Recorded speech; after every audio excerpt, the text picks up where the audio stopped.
welcome back to the Pasolivo Kitchen Cuisine. My name is Noelle. It's been a little while, but I've been working on several recipes I'm really excited to share with you guys. First one on the list is my recipe for tangerine cinnamon rolls. It's actually fairly simple to make, you just gotta be a little bit patient to give the dough time to rise. Alright, now let's get started. Alright, so I'm going to throw the flour and the sugar into the mixing bowl. So this is 360 grams of flour or 2 3/4 cup. Alright, next I'm going to throw 50 grams of sugar into the mixing bowl or 1/4 of a cup. Alright, so we got a tablespoon of our sugar and spice blend. This is one of my favorites. We got 1 teaspoon of kosher sea salt. And last thing for the dry ingredients, I'm just going to add an extra half a teaspoon of cardamom. Complements the tangerine flavor really nicely. Alright, now I'm just going to give this a quick mix.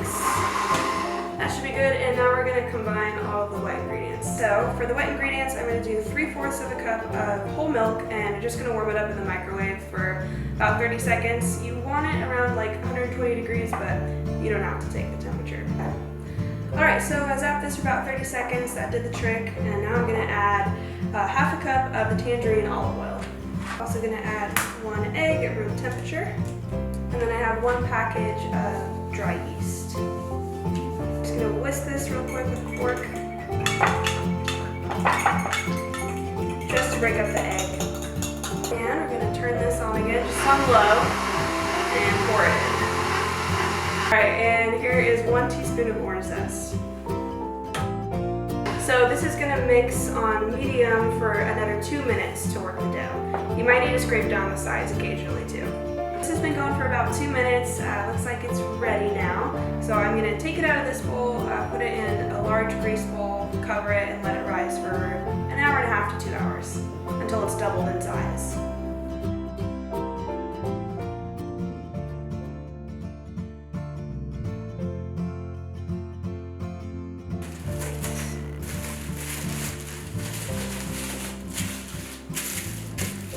Alright, so something about letting this rise, you want to make sure it's in a warm spot in your house. A really good tip is just putting your oven on the lowest setting for about 10 minutes and then turning it off. Wait like another 10 minutes and then pop it in the oven. It'll be like the perfect temperature. You just don't want to go over 110 degrees, that's like the limit. Alright, so while the dough is rising, I'm going to go ahead and make the filling for the cinnamon rolls. So first thing I'm going to do is zest half an orange. Alright, and I have 3 tablespoons of really, really soft butter here. 3 tablespoons of the tangerine oil. And we got a tablespoon of the sugar and spice blend. Just a pinch of the kosher salt. And I also have half a cup of brown sugar. I'm just gonna mush this all together until it kind of forms a paste. And then once it comes together, we can let it sit out at room temperature until it's ready to spread on the dough. Alright, so now I'm going to make the frosting. It's a cream cheese frosting. I'm going to start with 1 package of softened cream cheese. Then I'm going to do 3 tablespoons of the tangerine oil again. And also 1 teaspoon of vanilla extract. So we're going to whip this on medium until the cream cheese is kind of combined with everything, and then we're going to add in the powdered sugar. Alright, so I like how that's looking in there. So now I'm going to add the powdered sugar, and I'm going to start with 1/4 of a cup, and then you can add more if you like it sweeter. I kind of like it to taste a little bit less sweet, so I'm going to build from 1/4 of a cup. Alright, so the dough has risen for about 1.5 hours. It's looking really good, doubled in size, and now we're going to roll it out. Alright, so we're just going to flour this surface slightly.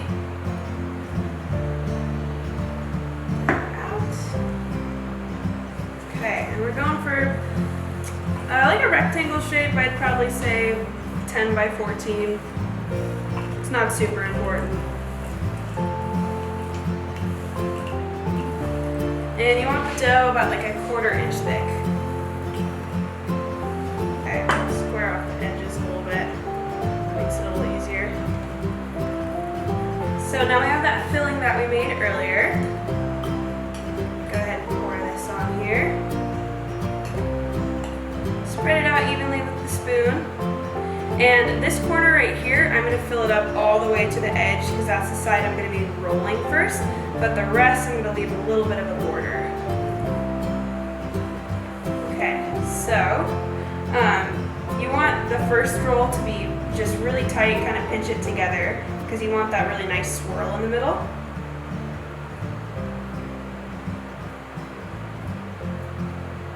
Tucking it in, and then gently just kind of pull from the middle until it rolls over on itself. Okay, so now that we got into this nice lock here, I'm actually going to use floss to make the cut. It makes it a lot cleaner. It doesn't squish the rolls like if you use a serrated knife. And I'm going to make them about like, I'd say 2 inches thick.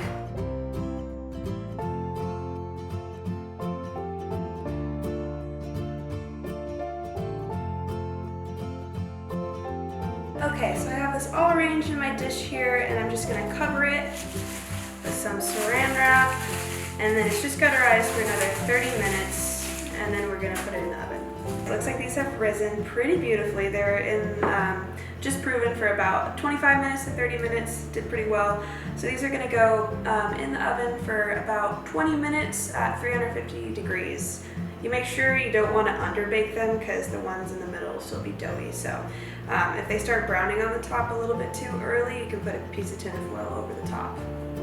Alright, so I just took these out of the oven. They're pretty golden brown on the top, which is perfect. And you might think you want to wait to frost them, but I actually like to do it immediately after so it kind of like soaks into the rolls themselves. Alright, so these are good to go, and you definitely want to serve them while they're hot because they're best right out of the oven.